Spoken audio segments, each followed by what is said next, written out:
Welcome back, everyone, after your discussion panels, which I hope you have enjoyed and found useful and informative. There's a great deal of expertise around us, and being able to come together for this summit allows us to share in it.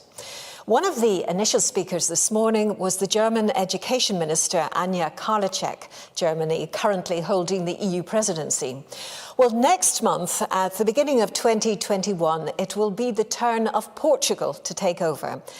The presidency's role of communication and coordination at this time of COVID will be as important as ever.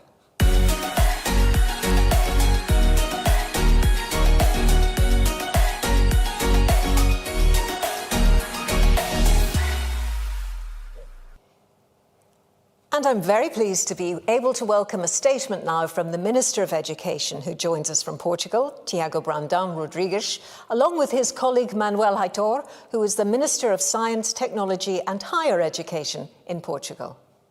Good afternoon from sunny Lisbon. Education and training have a vital role to play when we discuss our future European society and economy. A society and an economy that need to become more than ever more cohesive, more inclusive, more digital, more resilient, more sustainable, green, and more knowledge-based. The COVID-19 pandemic has put unprecedented pressure on the education and training sector and triggered a drastic shift to online and distance teaching and learning. During the last months, this has been crucial to the continuity of our education systems. This shift has also brought different and additional challenges to our education systems, demonstrating that they are sufficiently flexible and resistant to compensate the obstacles resulting from the distance teaching and learning processes. Today, we have the opportunity to learn some lessons from the current situation of the coronavirus pandemic, and we have also the opportunity to exchange experience and novel practices to try to mitigate its effects on education and to discuss the need for the education digital transformation. We had also the opportunity to discuss the Commission's last initiatives that also address different challenges and obstacles raised by the COVID-19, namely the Digital Education Action Plan and the European Education Area, which Portugal warmly welcomes and fully supports, acknowledging that these two different initiatives will increase the contribution of education to the EU recovery from the coronavirus crisis and will help to build a green and digital Europe. The Portuguese presidency of the European Union Council, in the wake of the pandemic crisis, will work for a stronger and more resilient Europe in which lifelong learning, qualifications, skills, mobility and transnational cooperation will contribute to the establishment of the European education area by 2025, promoting efficient investment in quality and inclusive education and educational success for all as a condition for justice and social cohesion in our societies, issues that the Social Summit happening in Portugal in May will certainly discuss. For that, the work plan of the Portuguese presidency for education and training will address three main priorities. The first one is the establishment of the next strategic framework for the European cooperation in education and training within the achievement of the European education area by 2025. The second one is the initiative European Universities and the launch of a European Union Higher Education Transformation Agenda, as explained by my colleague. And third, the equity in access, inclusion, and educational success for all in education and training. Other important subjects will be also followed by the Portuguese presidency, such as the investment in education and new funding opportunities, skills and competences for Europe, lifelong learning, adult education, and of course, digital education. Two main education and training major events will happen here in Portugal. The first one is an Education Informal Council on the 22nd of January, dedicated mainly to the contribution of the education and training sector to the Social Summit of May. And the second one is the European launch of the next Erasmus Plus program on June the 18th to be organized together with the Commission as an important celebration moment. For the coming 6 months, we rely on your collaboration. Member States, including our trio partners, EU institutions, Of course, the European Commission and our Commissioner, European Parliament, education actors and relevant stakeholders during the Portuguese presidency. With this collaboration, we hope the education and training sector can effectively contribute to a stronger and fairer Europe. And together, we can build a resilient European education area which addresses the most important challenges, such, for example, sustainability, digitalization, and inclusion. Thank you very much, and hope to see you soon in one of our events.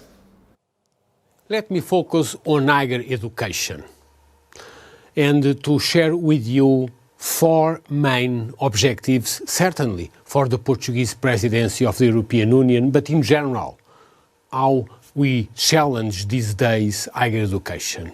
First, enlargement.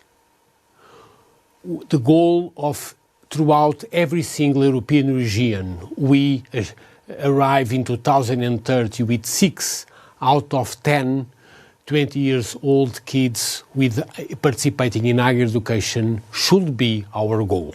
We are pursuing that goal in Portugal, where nowadays we have half of the youngsters 20 years old participating in higher education, and we believe that we should enlarge to 6 out of 10, and this should be a major European issue. But enlargement means also a second critical goal: diversification and specialization. We need more and more diversifying higher education because our society is a diversified society.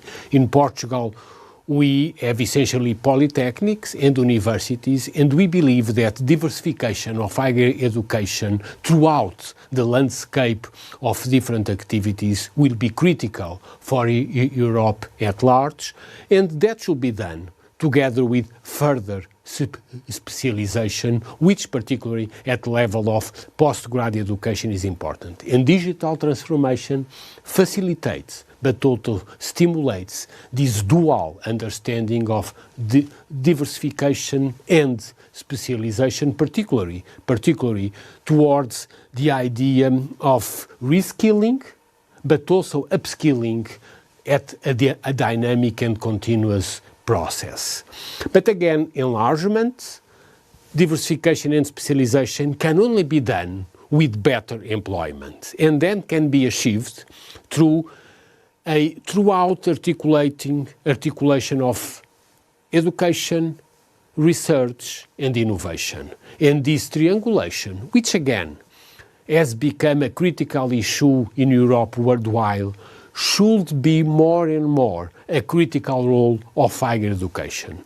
We cannot plan higher education or better higher education without more engagement in research and more engagement in innovation. And this means better employment.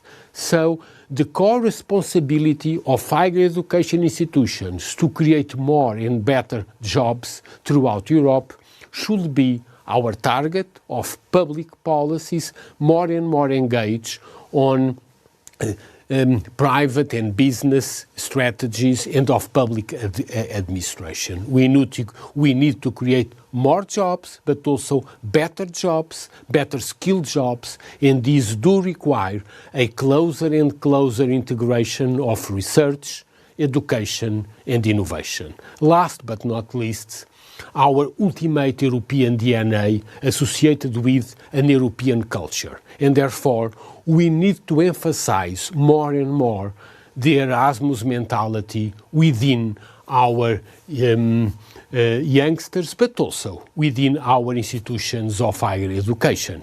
And to open up Erasmus mobility to every single kid in Europe should be a main goal to facilitate everyone to engage during their education process, the experience of participating in other systems of higher education. And that we know is definitely associated with the full education systems, but also with networks of institutions of higher education. So more and more opening up networks of higher education which promote mobility of youngsters, mobility of teachers, and more, the joint recruitment of teachers and researchers should be our ultimate goal to really understand the idea of European universities, European polytechnics, and in general, European institutions of higher education, where students move across institutions, teachers and researchers move across institutions, and also we have joint consortiums and potentially more and more joint recruitment of teachers and educations. But the idea of full European institutions of higher education should be our goal for the years to come. So enlarge, diversify and specialized, more innovation and articulation in education and research for better employment, and more European institutions of higher education. Thank you. Ministers, thank you. We look forward to your presidency next year.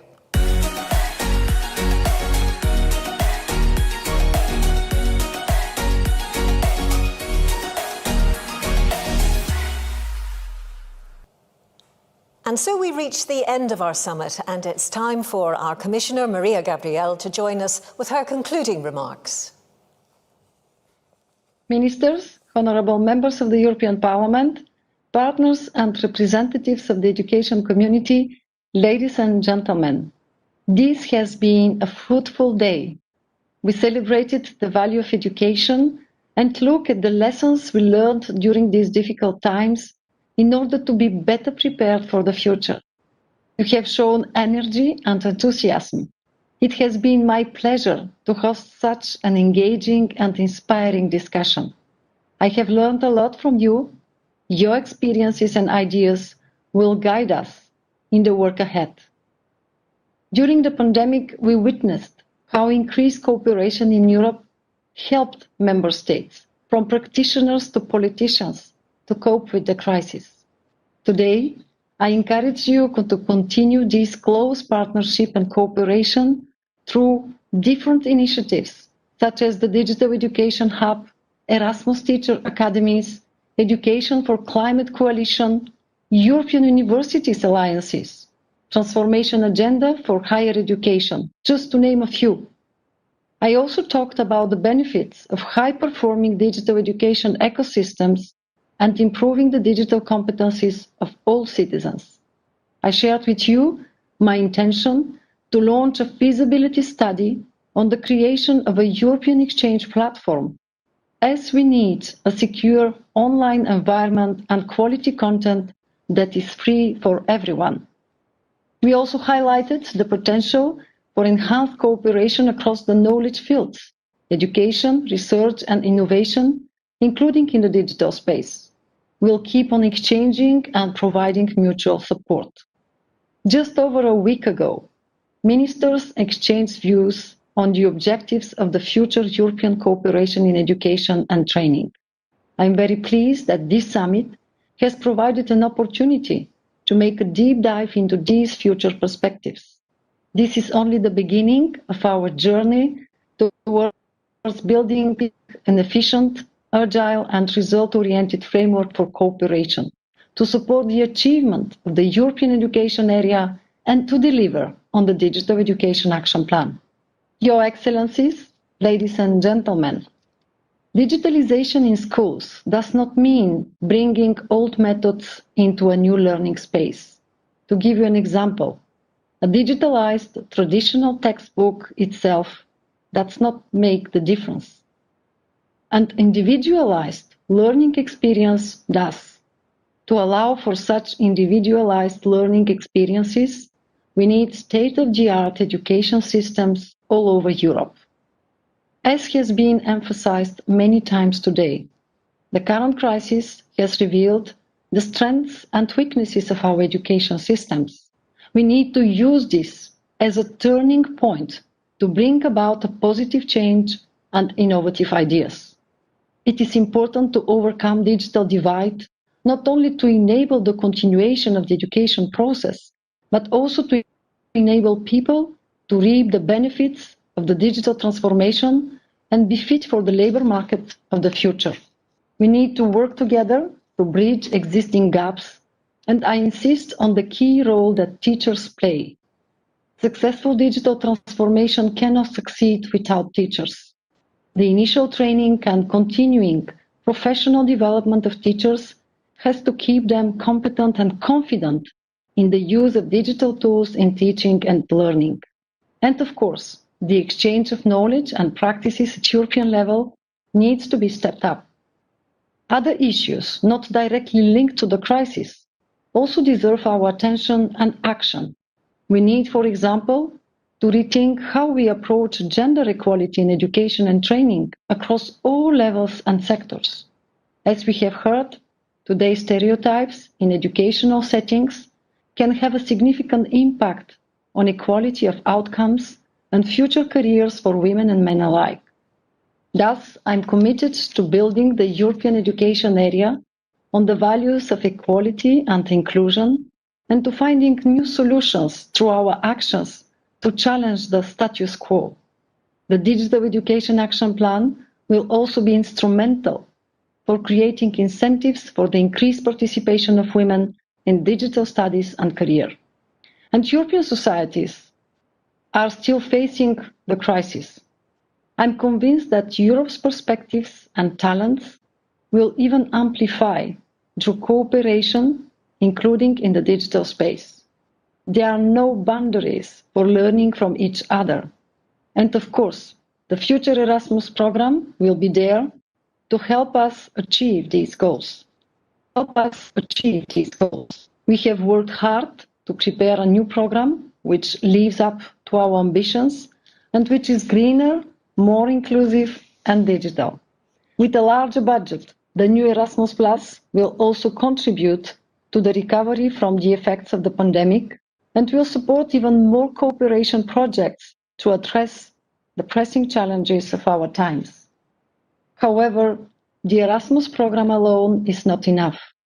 I want to make a specific plea here and urge the member states to make the best use of the European funds available.